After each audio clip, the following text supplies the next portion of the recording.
നമ്മുടെ cousins relatives എല്ലാവരോടും ഒത്തുചേർന്ന് എന്തെങ്കിലും ഒരു ഫാമിലി ഫംഗ്ഷൻ ആയിരിക്കുമല്ലേ. അപ്പം ഞങ്ങളും അങ്ങനെ ഒരു ഒത്തുചേരലിന് പോവാണ്. എല്ലാവരും അവിടെ ഇവിടെയൊക്കെ ആയിരിക്കും. അപ്പോൾ ഇങ്ങനെ എന്തെങ്കിലും ഒരു പരിപാടി ആകുമ്പോഴാണ് എല്ലാവരോടും ഒന്ന് കാണുന്നത്. അപ്പോൾ ഞങ്ങൾ കായംകുളത്തു നിന്ന് ട്രെയിൻ കയറി വെളുപ്പിനെ നിലമ്പൂർ എത്തിയിട്ടോ.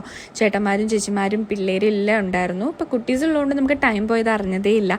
അവരുടെ ഡാൻസും പാട്ടും കളിയും ചിരിയൊക്കെ ആയിട്ട് നമുക്ക് 2 ദിവസമേ ടൈം ഉണ്ടായിരുന്നുള്ളൂ. അപ്പോൾ ആ 2 ദിവസം ശരിക്കും എൻജോയ് ചെയ്തിട്ടുണ്ട്. വൈകുന്നേരം ആയപ്പോഴത്തേനും രണ്ടുപേരും നല്ല സുന്ദരി കുട്ടികളായി കേട്ടോ.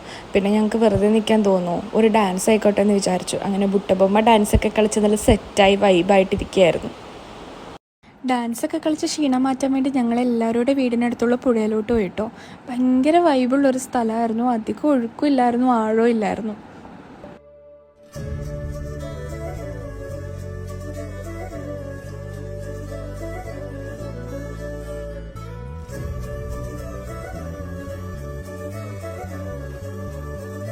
പെട്ടെന്നായിരുന്നു ഒരു ദിവസം കഴിഞ്ഞു പോയത്. സൺഡേ ആയി. ഞങ്ങളുടെ എൻഗേജ്മെൻറ്റ് അന്നായിരുന്നു. അപ്പോൾ അന്ന് രാത്രി തന്നെ ഞങ്ങൾ തിരിച്ച് കായംകുളത്തിന് പോകുമായിരുന്നു കേട്ടോ. അപ്പോൾ ഇതായിരുന്നു ഞാൻ എൻഗേജ്മെൻറ്റിന് ഇട്ട ഔട്ട്ഫിറ്റ്. ഒരു സിമ്പിൾ ഔട്ട്ഫിറ്റായിരുന്നു.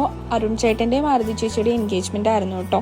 എൻഗേജ്മെൻറ്റ് പരിപാടി കഴിഞ്ഞ് ഞങ്ങൾ അവിടുത്തെ ഫേമസ് ആയിട്ടുള്ള ഒരു തേക്ക് മ്യൂസിയം കാണാനായിട്ടാണ് കേട്ടോ പോയത്. അവിടുന്ന് കുറച്ചടുത്തായിരുന്നു. അപ്പോൾ അതിൻ്റെ ഡീറ്റെയിൽഡ് വീഡിയോ ഞാൻ നെക്സ്റ്റ് അപ്ലോഡ് ചെയ്യുന്നതായിരിക്കും. അപ്പോൾ വീഡിയോ എല്ലാവർക്കും ഇഷ്ടമെങ്കിൽ ലൈക്ക് ചെയ്യാൻ മറക്കരുത് കേട്ടോ.